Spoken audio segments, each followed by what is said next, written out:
So why did you kill him? I've been wanting to do that for the longest time. It actually does feel like that kind of thing. Yeah, in the middle of the table. We're just like in a white room, like a big building. It's just us. Yeah. Anyway, let's begin this episode. Yo guys, what's up? It's your boy Farron Khalid. I'm back again with another episode of Collective Connect. Today I got my boy Bior Elliot on the show. Bior Elliot is a designer for art direction, and he's someone who works on loads of different projects. I've known Bior for a little while now. We go to university together.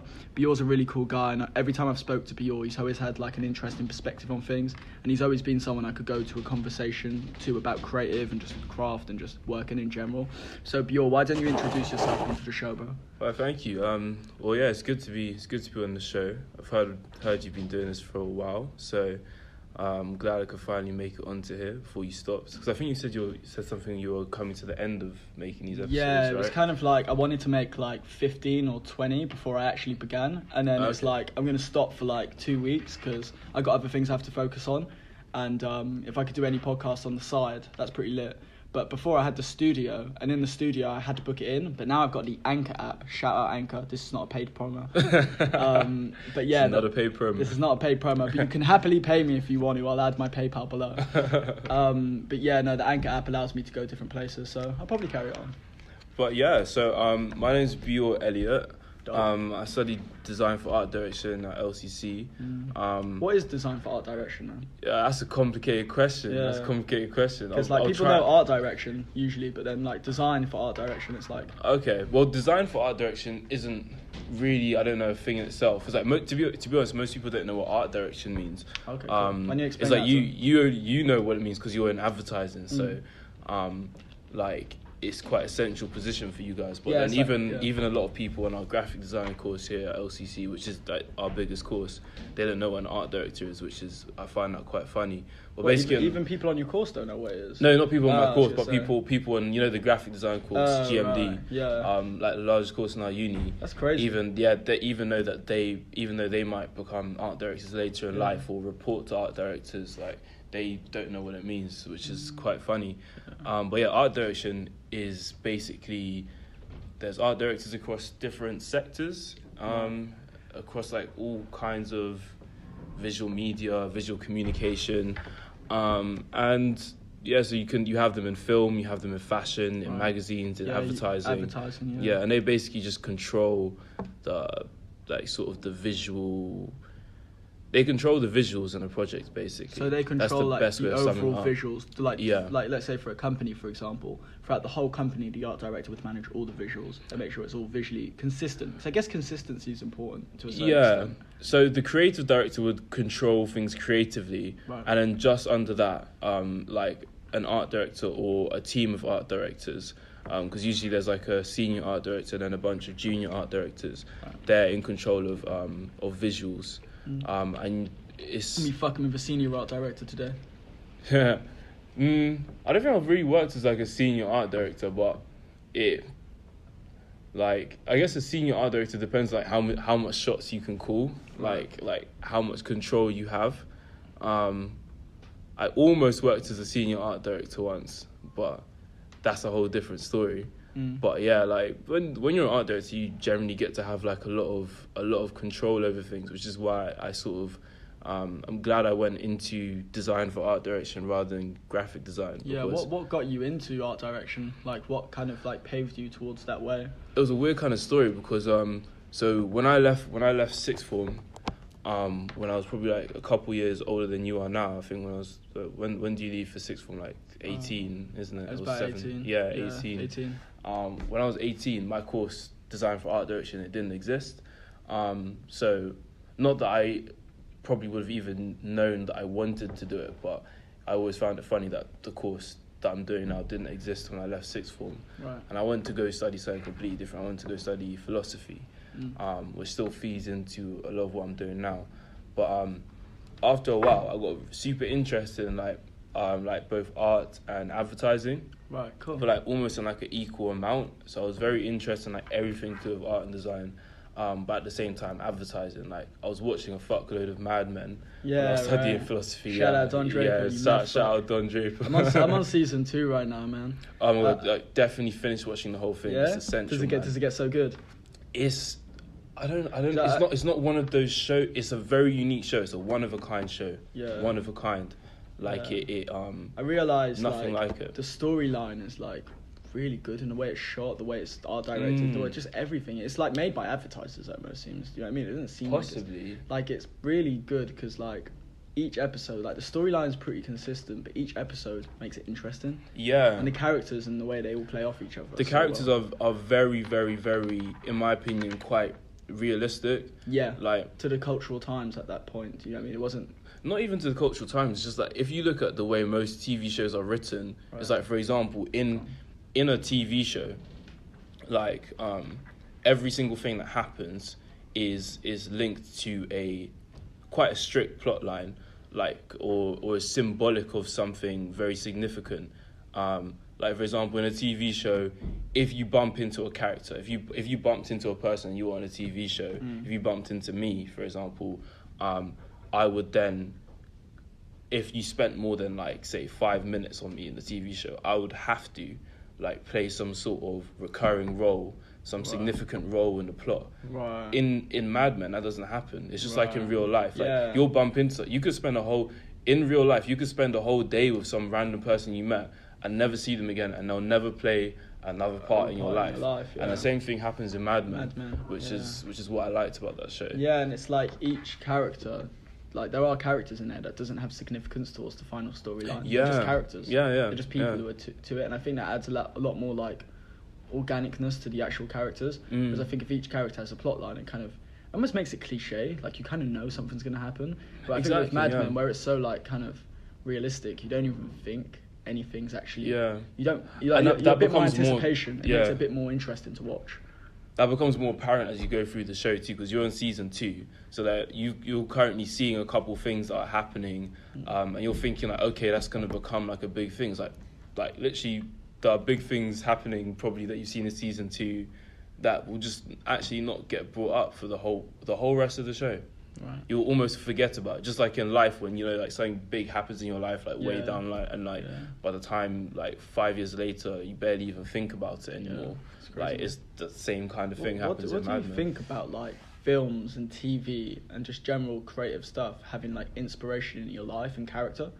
Do you think there's room for that? I think there's huge room for that. Because I guess it's like when you observe TV or you watch films, you either watch it on like the very surface level and you're almost like very stimulated by it. You're not really like understanding like the symbolic meanings or like the characters or where their pitfalls are or where they're falling into traps or where, you know, in like understanding how the different kind of archetypes in a sense fall into a way.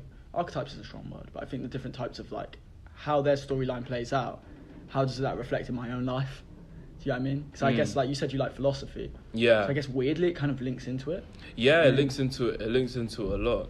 And all the most creative people I know are very conscious about how the entertainment they watch and consume influences them. Like one of my best friends actually, like one of the things that he really hit on when I work with him and when I talk with him is that, for example, video games. I'm not a very big video game person like at all. I barely ever play video games, barely ever did. But a lot of young guys did grow up playing video games. Right. I used to watch video games. It was really weird. Like, a lot of people do that. Yeah, I was literally like one of them people that would like be on YouTube. Oh, really? And you would just watch it? I would literally just watch like the whole gameplay. Yeah. Like I wouldn't even play the game, and like I'd be out with my friends. GTA 5, complete it, man. Don't worry, it's only 2 days. Like, what the fuck? I'm like, yeah, man. You know what happens at the end? Don't tell me. No, but that's the thing with video games is that my friend had to make me realize this because I didn't really think about or realize it before because I was not like engaged in that world. I'm more of like a film person. Right. But he was like, video games are the new films. He's like, he sat me down in front of this video game. He's like, look at this shit. Like this is like more complex, more powerful probably than any film you've seen. It's more, I guess it's well arranged. It's a lot more interactive. Yeah, you actually get engaged with it. Like films in games these days are like, we don't think of it as that because it's very trivial, but they're sort of the highest form of art now. Like they're fully interactive worlds, No, I agree, man. And the weirdest thing really is that life is becoming more gamified. Like as games become more real, life becomes more like a game. Like there are more and more point systems in life. Like Instagram, like has basically turned life into a bit of a game in terms of like these point systems of like follows and likes. Yeah, man. They even have it in China now, like these point systems that rank people. So yeah. And it's crazy where it's all gonna go. Where like VR and AR, because like I think VR right now is a big block you stick on your head, which no one's really gonna use. But I think when VR is a lot more accessible and easy to wear, or it probably turns into AR a bit more, where it's like an interface that pops up in front of you. Yeah. I think that's going to get very interesting, because I think gaming's just going to go to another level. Yeah. I think gaming's going to be like, you're actually in the gaming world. Like, you're not playing on a screen. Well, that's the you thing. are the game. Yeah, you are the character. I feel like that thing that we saw with Bandersnatch is that... Yeah, is that, I was going to mention that. Like, film and games are going to cross over in a big way. Like, games are not going to be... games are not going to be games anymore. We're not going to call them games. Oh my god, they're going to be like films and games in one. Yeah, it's going to be like a movie. So you're in the 100%, movie, you're the character. Yeah. And then you can like play the game after. Yeah. It'll let you into the scene, and then you play. Exactly. And you get to make the decisions. It's gonna be very fucked up. I mean, like from a creative standpoint, in terms of making it, I'd fucking love to make something like that. And then at the same time, in terms of like human consciousness and what's actually good for our species, it's like, could this detract so much from the real world that we start to blur the line so much? Because there's kids already who like sit down and just like play the PS4 or the PS3 or Xbox for like 10 hours a day. Like my little brother does it. He's just in his room playing Fortnite all day. I'm like, get the fuck out, man. Go run, soak up the sun, you know, like do something. And he's just like, no, man, Fortnite, got to get this new skin. I'm like, it's like, yeah, my younger sister, she doesn't play games, but she basically just spends all her time in her room, like either watching Netflix, watching YouTube videos, or listening to podcasts like this. Like when she comes out of her room, like she doesn't unplug. She's still listening to podcasts, in her earphones. Yeah, well, tell your little sister listen to exactly. Yeah, she's probably gonna be listening to your podcast one day, and just be like, and then not even know that I'm coming on, and then be like, oh shit, what the fuck is this? Nah, she doesn't listen to any productive podcasts. Yeah, we're gonna change that. Like mostly. Shout out Bior Sister. Exactly. Yeah. Gotta listen to some real shit. But she listens to like very specific podcasts about like Marvel characters and shit like that, and like, you know, random stuff like that. Yeah. But tell you what I think's really interesting. It's like this idea of like echo chambers. So like based off the content you like, you're more likely gonna fall into certain interests, beliefs, and like different viewpoints of the world, which I think's already kind of existed. I don't think the world's ever been homogenized. I think with like globalization and like maybe in the last 100 years, I think groupthink is starting to dissolve a lot more. Although groupthink, I think it's getting even worse, if you ask me. Wow. Okay. Just because I think social media, social media encourages that kind of thinking. For who though? I actually stay off Twitter completely. Like I have a Twitter account somewhere, but I never ever go on it. Yeah, I mean, I deleted Twitter. I think Twitter's like, it's just a big cocktail party. Like everyone's just talking to each other.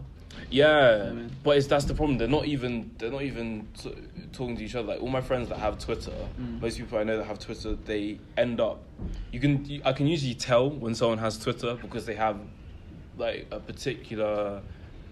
they use particular phrases quite a lot, and you can really. Can you teach me some? Like even just for example, like the most debatous one is probably the word problematic. Like you can tell when people overuse that word, for example, that they're on Twitter and they're part of a certain part of Twitter. I don't think I've ever used that word. It doesn't sound nice as well. It's just so problem oriented. Like, what's the solution? Exactly. Solution-matic. Exactly. You know, I find that like a big problem.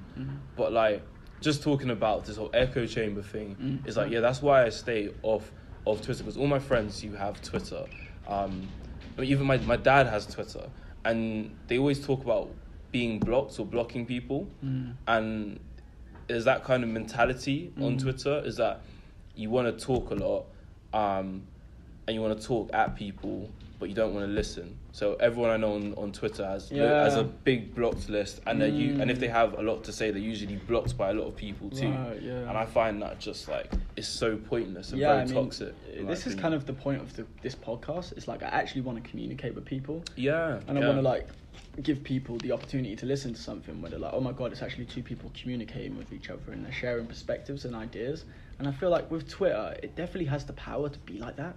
Because it has like it's really based around conversation. I think at its core. I think user mentality in general. Have you ever seen that talk with that guy? It's like a talk between I can't remember what the guy's name was, but he is I want to say he's like Turkish or something. He's like a Turkish American guy, and he was one of the people who he was a tech founder of some sort. But he's basically he gives like a long rant about the way social media is constructed and how it's the way it's constructed is not social. Because it was, dude, you've I definitely watched seen that. it. Yeah, I put it on my story, man. It was like social media. I think I might have watched it because of you. Toxic. I probably watched it because of you. Yeah, I put it on my story. Yeah, man. That was brilliant. Who was it? It was an hour interview with a white guy. I remember. And they a white guy and an Asian guy. I think. Turkish guy. Yeah, they were talking, bro. It was really interesting. It was very insightful. Yeah, and the thing is once you start thinking about it. Do you remember some key points off of that? Yeah, I do. It sticks with me a lot. Like he talks about how social media was designed by geeks. Yeah, geeks. People, with want of a better word, like geeks, basically sit people in their basement. And people that are extremely focused, and because of that, and don't actually. Very introverted. Yeah. So, social media, the thing that the modern world is trying to use to socialize with everyone, was designed by very antisocial people, and it shows, especially with Twitter. Like Instagram and Facebook have slightly more redeemable qualities, but Twitter, it's like. It's not conversational. It's reactionary. It's a limited amount of words, which encourages aggressiveness. Like kind of even like a single, like trying to box a big statement into a single solution. Like that trying to box big thing into like disaster. A small way of putting it. And like you can do that if you're good with your words, but then for most people to get really complex ideas across and really try to get your point across, you need time. Exactly. You can't, I think if you're quite insightful anyway, you could take a simple thing and be like, oh yeah, like Kanye West. He says some stupid shit apparently, but some of the shit I listen to, I'm like, well, actually, he's kind of onto something. I think he's weirdly kind of right in a certain sense. Like, I'm trying to think. Like, see, that's it's funny. A lot of intelligent people are actually just not very good with their words. Like Kanye West on a good day, if he's sitting in front of you, he's trying to communicate ideas which are often quite intelligent. Yeah. But like even when he's sitting across from you, he's terrible at communication. We're about to get interrupted. Excuse me, sorry, I'm just going to check the computer. Okay. That's fine. No worries. Yeah. Oh yeah, guys. By the way, now we've been disrupted. The co-host Emil died. That's why he's not here today. I'm joking. We love you, Emil. Yeah. Shout out to Emil. I met him on the way to do this podcast. Yeah, he's got the coolest voice ever, right? Exactly. Yeah. Just so intriguing. He sounds like he'll solve all your problems. Hello, how can I help? Yeah. Whoa, hey. Yeah, but I mean, like, I think the ability to actually get your ideas across clearly is like really helpful. Yeah. I think someone like Kanye West, I can tell he's really intelligent. Do you know what I mean? I get that vibe from him, and like I love his music as well. I think he's one of the greatest. Like, I actually really do like Kanye, but like I feel like a lot of the times he just doesn't get his ideas across clearly enough. Yeah, when he's speaking, he doesn't get his ideas across. Yeah. Right. And he can seem a bit wild, man. Like at all. Yeah. Like you have to really with Kanye West, you really actually have to like pay one to actually understand what he's saying, and then it does often click what it is he's trying to get across. Do you think like in today's culture, and like more about young people, because I'm thinking like I don't know how many people are actually going to listen to this, but I mean like, do you think young people in general have a problem with listening to understand, or not necessarily young people? Do you think I don't know how to put this actually. Do you think, in general, people have a problem with listening to understand, or do you think it's more about they listen, but then they make a general assumption whilst they're listening? Yeah, I think people have a tendency to do that, especially these days. Like people have been and still are very tribal with their opinions, and I find that super. worrying, to be honest. It's worrying. It's not very helpful. Like, you see it a lot, especially like, for example, like the Jussie Smollett case right now. It's like people do not want to. People just want to take a side and stay on that side. I feel like if we're gonna have intelligent conversations and have productive discussions, people need to be willing to see the merits of someone else's argument. Yeah, for sure. It's like it's just ridiculous. It's like if someone says something and they align themselves with a certain side, it's like people automatically dismiss them as wrong. Like, for example, it's like even going back to Kanye West. It's like, so Kanye West aligned himself with Trump, right? And previously people listened quite a lot to what Kanye West said. As soon as he aligned himself with Trump, apparently everything he says, according to some people, everything he says is wrong. Yeah. But it's like, yeah, a lot of what he says is wrong, but then like not all of it. Right. Like, I think people need to get out of that sort of tribal way of thinking. Yeah, that's interesting.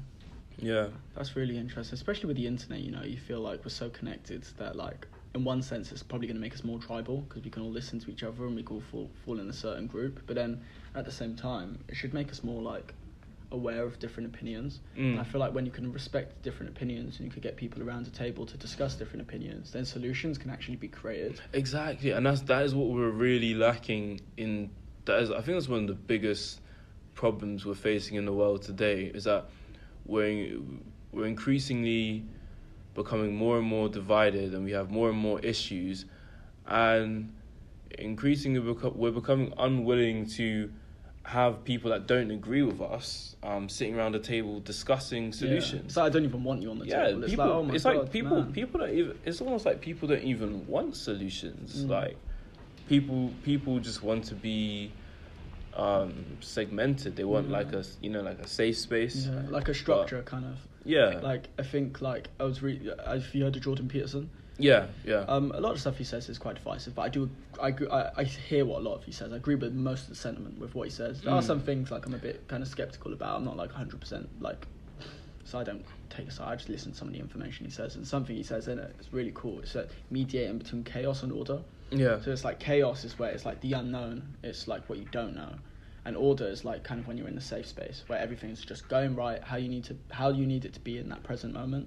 So if I'm trying to go towards a goal and everything's going to plan and my family's good, my health's good, my life work, my career's good, the people around me are good, then that's order. But then chaos occurs when your business has a massive drop in sales, your spouse falls off the side of the road and gets hit by a bus.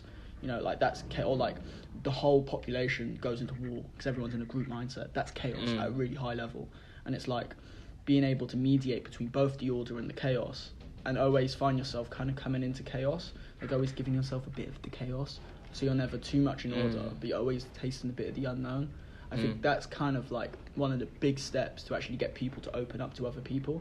I think when you're so stuck in order in the way you do things, you don't taste no chaos, and you kind of wait for it to happen. It's like the guy who fucks about and he's 45 and then he has so much chaos. He doesn't want to do anything, he just wants to fuck chicks and party all the time, which is like, you know, I'm not one to judge, do what you want. But I mean, I would suggest have a bit of chaos, put yourself out there, get uncomfortable, because eventually it develops you. Like, humans are kind of built for challenge. Yeah. And I think when you kind of deny that truth, it's like we were saying, like when we sit at home and do nothing, we naturally get anxious. Do you know what I mean? Well, for me anyway, I do. I mean, it's not a good thing, maybe I should try to work on that a bit, knowing I'm going to do something, but I could just sit down and I'd be like, fuck, I should be doing something now. And yeah, and I mean, like, so going away from all this, from all about like groupthink. Well, I actually wanted to talk about Jordan Peterson quickly, just because. So I'm a huge fan of his. I actually haven't read his book yet, but 12 Rules for Life. Yeah, I need to read that book. Really good book. I think it's funny. I was actually watching like a thing by him this morning, and it's like he gets misused a lot, and he also misrepresents himself. He gets misrepresented, he also misrepresents himself. What do you mean by misrepresents himself? So he's a clinical psychologist. That's what he's trained as. That's what he's lectured in. So I think he's very qualified as a psychologist. Yeah, so a clinical one as well. Yeah. But the thing is, so in terms of saying this is the way he misrepresents himself, he's trained as a clinical psychologist, but yet I feel like he talks about these very huge, sweeping topics. He will talk on any topic. Yeah, for like sure. he talks very generally. I was watching a video the other night. He was talking on porn. I was like, fucking hell. Exactly, and that's the problem. It's like I don't believe. I've stopped watching porn, by the way. I don't think it's good for you. But, yeah, I don't believe it's good for you. It's kind of weird, man. You look at you really objectify girls, and it's like kind of like it's not something that should be normalized. Yeah, definitely. The whole sex industry behind it as well. Yeah. But sorry, bro, I did totally interrupt. But go on, carry on. With Jordan Peterson, like he talks on like these huge topics, like he'll, and the problem is that I feel like he's trying to sort of pitch himself as being an expert in everything, right? And I don't believe anyone, especially like a psychologist, someone who considers themselves to really be a clinician and a scientist, should really do that. Yeah. I think like what are you talking about? Because I know I've heard a lot of his content. I mean, like what type of? Because are you talking about the stuff where he talks about like dreams and he talks about like kind of like the mysterious elements? Yeah, of so life? even stuff like that for me, that's more stuff to do with like history and philosophy and religion. And I think it's very questionable for him. He did make a book though. As a scientist to be trying to mix all these things together. Because if you're a scientist and you start talking about like Greek mythology and Carl Jung and all of these mystical things, you start mixing them together. I think that's a very dangerous premise. So I think that's where the space needs to be mixed. I think like the merging between, because I think science can be so objective and you objectify everything where it's like, oh god. Don't get me wrong. And it's like mysticism kind of gives you that dream and that illusion. It's an illusion and it's just one big fantastic game to play, and I agree. It's like merging them both.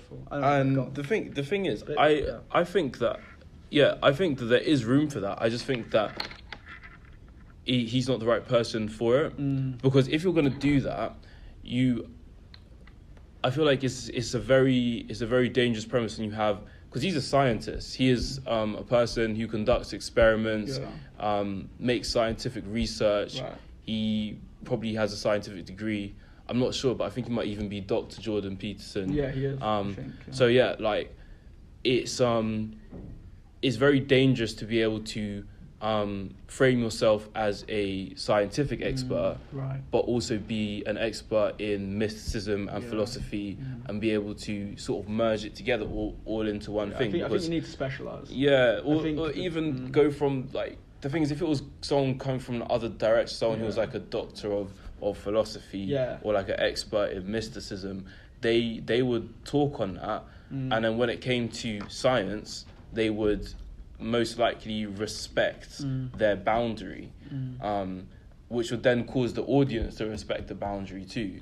Because if you don't, then I think he's sort of manufacturing this like falsely wide range of credibility, falsely wide range of expertise. It seems like he knows a bit about a lot. Yeah, I don't think a little. I think he knows a bit. I don't think he's like. I think he's probably read a lot of young books. Obviously, he probably knows a lot. But I think when like you specialize in something, like Carl Jung did, for example, right?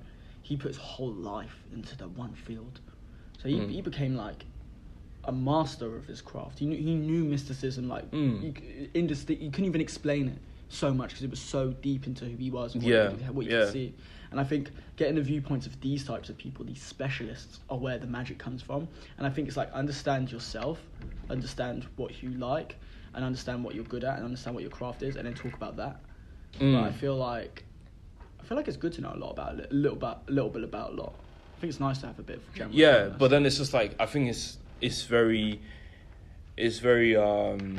Do you think it's the way that he's trying to talk about everything has sort of misrepresented him, and has sort of turned him into, even though, because he often, when he's on talk shows, he'll be like, I'm a clinical psychologist, like people are trying to politicize me, but then it's like he politicized himself a little bit by trying to talk on like economics and politics. But then going on to the other point, he's being misrepresented himself. Like, I don't really feel that much of what he's saying is even that controversial, but people people want to paint him as this right wing person, which he just really even isn't. It's like when you don't want to like listen. Like in one of the chapters in his book, he says you always assume the person you're talking to knows something you don't, and it's like when you feel like you have too much order, you feel like the other person might not have something to say which you may benefit from. It's like, oh yeah, it's easy to fall into a box. You know? So it's probably like he has these complex concepts. You're like, oh my god, that's too hard to understand. Right wing, dickhead. I mean, I think that's maybe a source of it. I don't know. I mean, it's interesting for sure. I mean, so going back to kind of what you do, so design for art direction, creative and stuff like that. Where do you see the future for it going? Yeah, so and kind of like, are you working on any projects at the moment? Maybe it could be a follow-up question. So I'll talk quickly on like where I think the future of it is, and that's actually the reason why I got into design for art direction, was because I'm very interested in controlling a whole process, and I'm very interested in this concept called total design, which is basically taking a concept or a point of view and applying it across like a wide range of mediums. And I feel like that is the future of design and art direction. Like even if you look at, for example, what Virgil does, like he has a particular point of view. He was trained as a civil engineer. Like he wasn't trained as a graphic designer or even a fashion designer or anything. Cool. All he has is his point of view. That's his way of designing. That's his tool. It's not draping. It's not drawing. It's not anything like that. It's a particular philosophy and way of thinking and a way of approaching things applied across all of these different things, like furniture, it's similar to advertising. Advertising, it varies because you've got to come up with an idea for each client. So essentially, we get a client come in and we need to create a campaign for them, but we got to set the philosophy for the campaign. We got to set the idea. What's the message? So it's kind of like each one we start off with the concept and then we focus on execution. We're not just going to go jump in and try and make something because it wouldn't make any sense. It needs to start off with a good idea which says something about you. You know, you'll see it. Be like, oh my god, that says something. Oh wow, I feel that. You know, I think Don Draper says it so good. He goes, advertising is about happiness. It's about whatever you're doing, just being okay. But we're not manipulative, I swear. That's the problem though. Like advertising and design is naturally manipulative. But actually, that's a really good point you just brought up, because a lot of projects I'm working on right now, and a lot of what I see in the future of design, especially within fashion and advertising, is about transparency. Because I think after like modern advertising has been around for about 100 years. Just in this year, we came to the centenary of the Bauhaus. You know what the Bauhaus is? No. So the Bauhaus is like the German school that made modern design. So the reason this table looks the way it looks, and why this chair looks the way it looks, and even why your T-shirt looks the way it looks, and why everything looks the way it looks, all kind of blocky and squarey and shit like that, was because of this school called the Bauhaus. Seriously? Yeah, they came up with the idea of they came up with certain ideas like merging art and design. What was it? Form follows function. Have you heard that phrase before? Form follows function.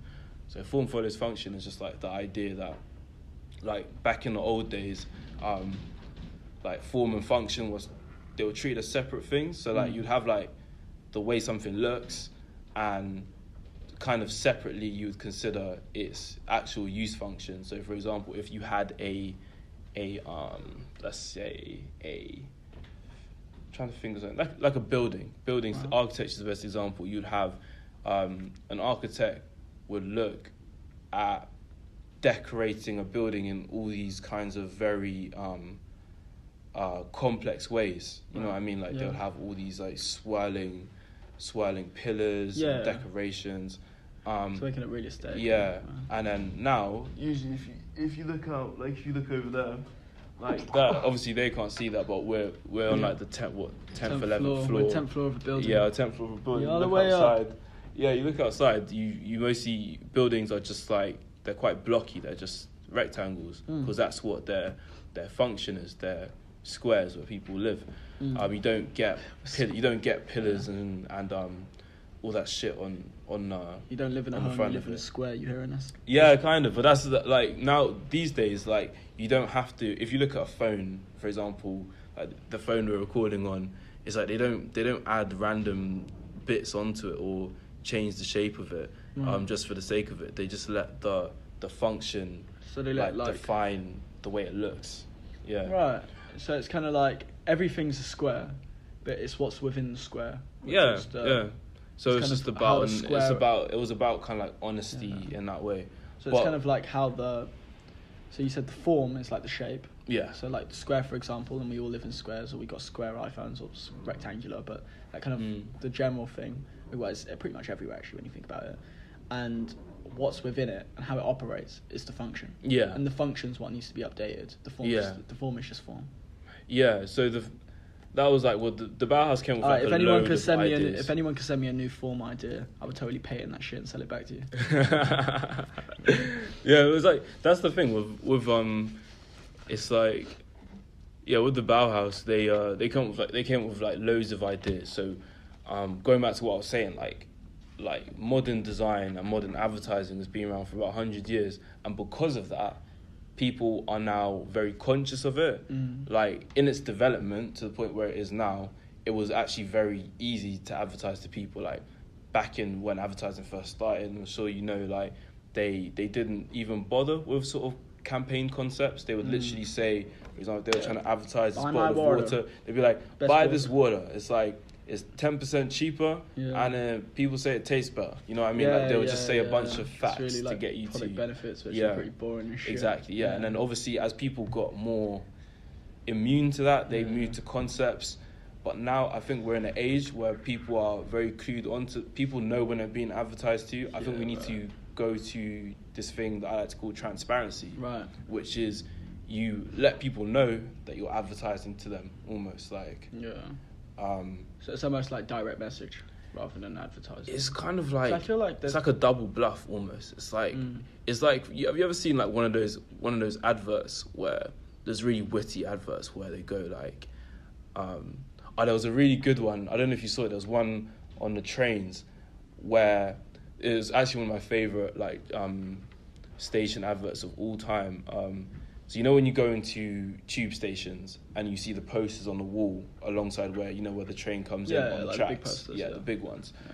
I went down there once, and the poster at the front said, I think it was like First Direct Bank or something like that, something boring. So they had to come up with a good campaign. Yeah, sure. And they made a campaign saying, if you think First Direct went to the station and bought all of the advertising boards, you were right. And it's just like every single board just had like First Direct on it and like all these random slogans.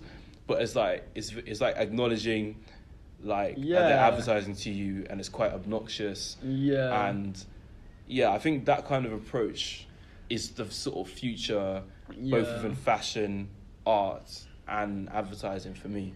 Yeah. That's interesting. I feel like there's always it taps into something because it's funny. It hits the truth. Like I think everyone knows they're being advertised to, but I think weirdly, even though it may seem against us, we kind of like being manipulated. Not that we like being manipulated. We don't consciously like it. Yeah. But we can't stop it. Yeah. When you see it, you can't actually stop it from happening. It just happens. Exactly. And you're like, oh fuck. And it's like, and then it sticks in you. You think cause when you think about one thing that you're being told, you think about a number of different things as well. You're not just thinking about it's not like I see like a great ad which talks to me. It's like instantly I think about is it, and I think about something else, and I think about that again. I'm like, oh shit, I remember that fucking Heinz or fucking. Have you seen the bit in Mad Men where she's talking to this guy at dinner or something, and he's like I don't think advertising works. I think I'm immune to advertising, and then she goes, it's like if you knew you were being advertised to, it wouldn't be very good. Yeah. Like, is the problem with advertising and branding is that a lot of people actually think they're immune to it. Yeah. But it's a very unconscious process. It's not even good advertising is very unconscious. It doesn't make you think. Yeah. You shouldn't have to really think. The thing is, even if you're immune to advertising, you're not immune to marketing and branding. So, Oh, for example, no if one's you, immune to marketing. exactly, you one is literally immune to can't be. marketing. The second you buy something, you've played into played into a the marketing scheme of some sort. Yeah, you played it. Everyone's in the game. Yeah, like for example, I'm sitting here with a bottle of Inky, Inky natural spring water. I'm Harrow Game, man. Which is a weird. Like, so we're sitting here with The original British we're sitting here with some off-brand waters, basically. Yeah, pretty much. Yeah. Which means that some people would say like, oh, you've avoided falling into the Evian or Smart Water trap of overpaying for water. Right. But really, you haven't. You've just fallen into the marketing scheme of these guys. Yeah, You're they cheaper. position themselves as being the bargain for the people that are thinking about price. I've read something somewhere. It's this idea that marketing defines reality. It's like in the scheme we play in the game we play in, you can move up literally everything. So like, I have a job, I'm part of the marketing scheme. It may seem like it's my craft and I love it, like I may be a lawyer or a doctor, but hospitals market themselves. You're being sold to.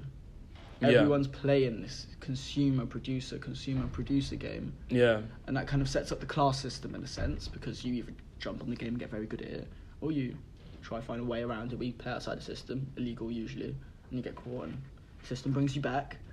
It's like, I think the big question is to question the consciousness of marketing in general. Yeah. I think that's a really important question. And that actually brings me on to your follow-up question, like what am I working on currently? Dope.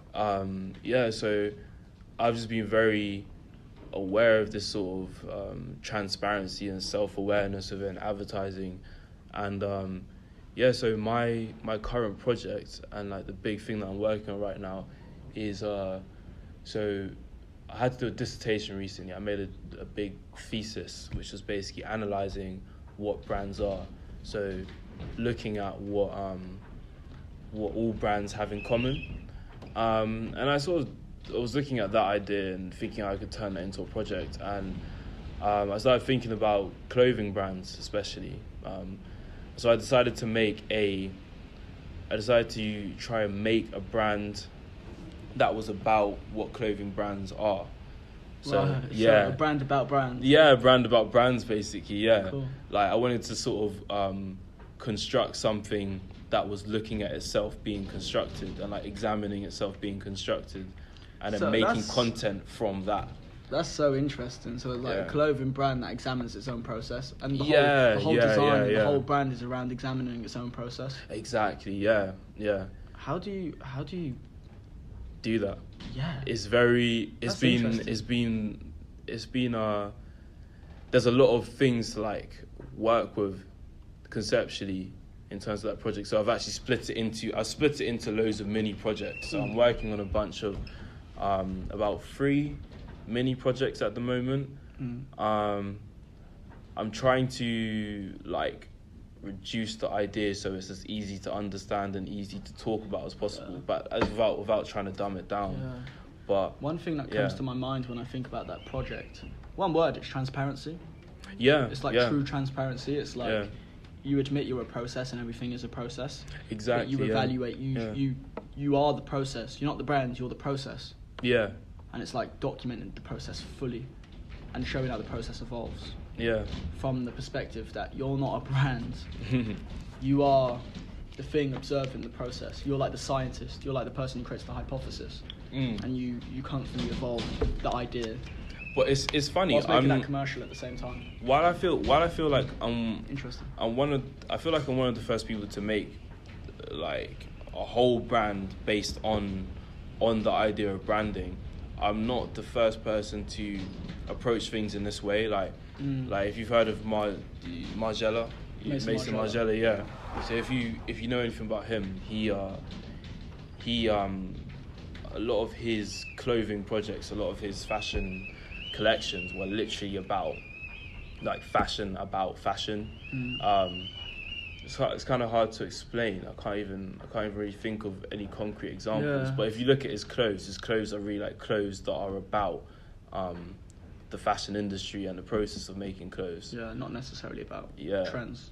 And like more recently, exactly. I'm very against that. Yeah. I'm very against like seasonal fashion, to be honest. Like I don't know, something that I can appreciate, but it's not something that I think I'm gonna really have a huge play in myself, in terms of like obeying that sort of structure. Right, but then also more recently, a huge influence on me has been this brand called Carvemt. So Carvemt. yeah, you heard of them? Yeah, Japanese streetwear brand, right? Yeah. But funnily enough, they're Japanese, but their founder was actually a British guy. He moved to Japan. Oh, really? Yeah, so that guy moved to Japan. Britain's still conquering the world. Exactly. Come on, boys. The Empire strikes back. The Empire strikes again. But Like that guy. Star Wars trilogy, man. The guy who founded the car, super interesting guy. Like, definitely researched into him. Things like Toby Feltwell, and he has a super weird life. Like, he worked as an A&R manager, then trained as a lawyer. Music? Yeah, like he discovered Dizzy Rascal. Ah, for real? Yeah, well, he was part of that. Big, dirty, stinking bass. Exactly, yeah. Bonkers. all of that. Come on. But then, so he done that, and then he trained as a lawyer in night school. But then he moved to Japan. Then he helped. Do you know the brand Bape? Yeah, obviously. Yeah, so he By helped. Nigo. Yeah, he helped Nigo and Pharrell with Bape, and he helped to sell that brand when Nigo got into bankruptcy and stuff. I like Bape because, like, with Bape, it didn't start off following a trend. It was literally its own thing. But then they started that trend. They started. They started the trend. Yeah, and then it just became such a hypebeast brand that their trend became a trend. And it's like, I think when you become too much of a trend, you just die out, man. Like, you always always need to be creating something new. You know? Yeah, well, Bape isn't owned by Nigo anymore, so I feel like they're on a downhill slope. What about Supreme? Because I know Supreme's being bought by some big company, I think. Yeah, Supreme got bought. I think they might still have partial ownership though. Oh, what? Like I think James Jabir, or whatever his name is, still has partial ownership of the for like brand. £1 billion or something, right? Something crazy. Yeah, to some investment. Shit. Some investment corporation. It's lit. Yeah, a lot of money. Shout out James, man. Boy. Yeah, if you want to go fund me, man, hit me up at the PayPal. For that. But even going back to Carvemt, like Carvemt itself, I think it means caveat emptor, which literally means buyer beware. And if you actually look at their clothing, if you like look at the details of their clothing, their slogans, the way they present themselves, literally their whole brand is based on telling the buyer that you're being manipulated and not to buy our clothes. So it's sort of like it's like reverse psychology. Yeah, it's very counterintuitive. It's not even. It's just transparency. Yeah. In a way, it's not saying. It's not. I actually got that wrong. It's not saying don't buy our clothes. It's saying Realize you're being sold to. Yeah. Beware. Yeah. Like that's transparency. Yeah. I think if it said don't buy our clothes, that is just complete reverse psychology. But I think if it's like we are selling to you, this is an honest process. Yeah. We want to make a buck.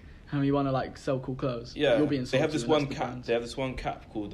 It literally says on the cap, "Silly fancy goods that provide the illusion of a full life." That like, is so cool. I would totally cop that. Exactly. If you go on like Grails, like that hat is sold out. It's like £300. Yeah, like £300. It's just hilarious. When I could buy 15 of them, I'd buy one. If I could buy 30 of them, I'd buy one. So I guess financial what I'm spending doing my money is, on that shit. Like, yeah. Well, that is dope. It's really dope in my opinion. Like, I find it really interesting that I feel like consumerism is a bit like smoking or drinking or fast food. It's something that I think we should have we need a better relationship with it, but I don't think we need to generally stop doing it. It's part of the enjoyment of life. It's a vice. We are consumers. We're also producers. Yeah. And I think it's like, I'd ideally become more of a producer than a consumer. Yeah, that's my goal. When you're a consumer, it's like, be conscious that you are consuming and know if you are consuming something, don't do it where it's like you're following the crowd. Do it Conscious kind of where consumption, do it where it's like either like you're buying clothes, you fuck with it, it's an expression of you, or it's like it's just like you like it, it's good quality, or something, you know. I'm a huge fan of conscious consumption. Like, just even what you just said, like just it clarified it in my head. It's like when you're eating food, it's funny, people didn't always think about what they were eating. Like when my dad grew up, people never thought about what they were eating when they were younger. People didn't know what the fucking calorie was or an E number was. Yeah, that's crazy, or man. what cholesterol was and all that shit. That's a recent thing. People thinking about what they're putting in their body. But I think we should be doing the same with products in the future too. Like, I think people who have the opportunity to should really think about what they're buying. I think that's the future of luxury, for like thinking about what you're buying and being offered thoughtful products. Yeah, and it's like, bro, you think advertising is going to get very good at this. I think advertisers know this. We know this. It's like we're going to target you even more. The more we understand through data, we understand more about what your preferences and interests are, and it's a lot more of a discerning consumer now.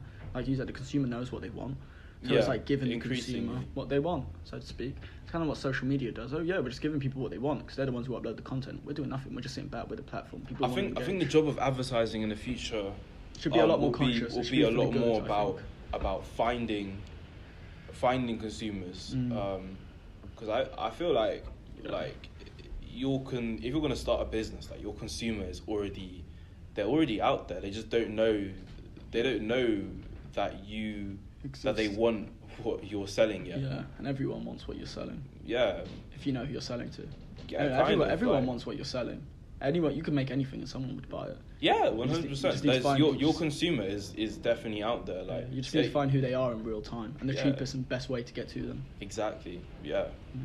And how to capture their attention and their attention and their interest when you do find them, because you could find your consumer, but if you don't communicate in the right way, then they're gone. Yeah, that's basically. where understanding of who they are and like good concepts and good product all links in. Yeah, man. Download the podcast. Yeah. This is getting you right now. Boom. But at the same time, to kind of like wrap this up, unless you want to leave any final points, it's like I think this is all great, but I think at the same time everything is full of shit, and I don't believe in anything. Do you know what I mean? To to just completely flip this all on the head. Like, that's what we in philosophy used to call that nihilism. But it's like positive nihilism. It isn't like negative. It's not you can have positive nihilism. It's like I'm quite nihilistic, but in a sense where it's not like it's like I live quite nihilistically because I know none of this matters. Have you heard of a guy called Nietzsche? No, I've heard of Nietzsche. Yeah. Mainly through Peterson. Yeah.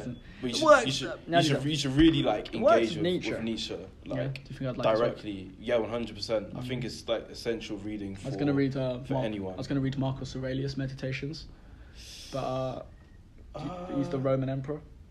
Yeah, no, Marcus Aurelius' Meditations is good too. Yeah, but do you think I'd prefer Nietzsche? I think Nietzsche's much more important to read. It's so important to read. Tell us a little bit about Nietzsche. We'll end on that sort of, if you want to. Do you want to end on that? We'll end on Nietzsche. What's his first name? Friedrich, right? Friedrich Nietzsche. That's such a cool name. Sounds like a Nazi zombie. Like Call of Duty. It's funnily enough, he actually got after the Second World War, because he died just around the rise of the Nazis. Oh, really? And his sister was a Nazi. She took his philosophies and sort of chopped and screwed it, and like gave it to the Nazis to sort of use as part of their philosophy. So he got blamed for a lot of stuff after the Second World War. Well, I promise I won't become a Nazi if I read this book. No. But then they realized about 10 years after like what had happened, like what his sister had done, and they looked and they saw like it's complete misinterpretation. Yeah, complete misinterpretation basically. But that's crazy. I could have someone so clued on in your family, but your sister would go like join a group think. Right? Yeah, because like Nietzsche is such an individual thinker. Based on what he said. He preached against anti-Semitism. But then his sister completely fell into it. Yeah. That's crazy. I know, right? It's super weird. Because I feel like the world's really built on individuals, and individuals need to stand up against groupthink, because ideology would be so fucking dangerous if you let it, man. Like anti-Semitism, what's that? Oh, as in like being anti-Jewish, basically. Okay. Like what the Nazis were. Yeah. But with Nietzsche, it's like he believed in like that. It's like you said, like ideology is super dangerous. Groupthink is super dangerous. He basically believed like the only way to exist authentically is to forget about all of these how can I describe prefabricated ideologies, like for example Christianity, even all these things that sort of serve to you on a plate when you're born. He's like, you need to get rid of them. You need to become a nihilist and then reaffirm your own set of values and your own reasons for living. Right. And that's sort of what he believes in. That's interesting. Yeah. Yeah, because it's kind of like you could go by your whole life just living on the basis of what someone else has told you. And it's like, who are you though? You know, and I think when you yeah, it's really interesting, man. But I still think there's value in like understanding groupthink and understanding what people think. You need to you need to understand operate within it. I don't think you could just be so much of an individual that like is patronising. Do you know what I mean? It's like kind of like respect what's going on. I think what usually happens with most people who do things the way Nietzsche talked about is you need to sort of drop all of these pre-given values and then choose them again for yourself. So, right. Like a lot of people do go through that. They drop their traditional values and then realise the value of some of those traditional values. They actually see the true value for it, rather than just like the facial value. You can't have it. Have you watched the thing with Guy Ritchie? Be the Master of the Young Kingdom with Joe Rogan. Yeah, I was actually talking to a dude downstairs. Yeah, super important speech. Yeah, it's kind of he said like you got the intellectual mind, but then you got like it's fine, you're home now, and it's like the person above it. I don't know. That's kind of what I took away from it. But and he has this thing. Do you see the thing? He has this thing with a suit. Yeah, it's like you wear the suit. You don't let the suit wear you. Yeah, kind of. It's like It's like a person can be wearing a suit, but depending on the reason you're wearing it, it completely changes that whole dynamic. Like if you're wearing a suit because you have to, like most likely it's not going to be a good suit. You're not going to be comfortable in it. You're not going to like wearing it. You're not going to even look good in it. But if you choose to wear it, it becomes a completely different thing. You pick it yourself. You take pride in it. The process of putting it on is joyful. All of that kind of thing. But that's what life is like. You can have two people who are in very similar positions in life, but one person may have chosen their position, and the other person may have sort of been just pushed there, or just let life just push them into that position, or accepted the suit.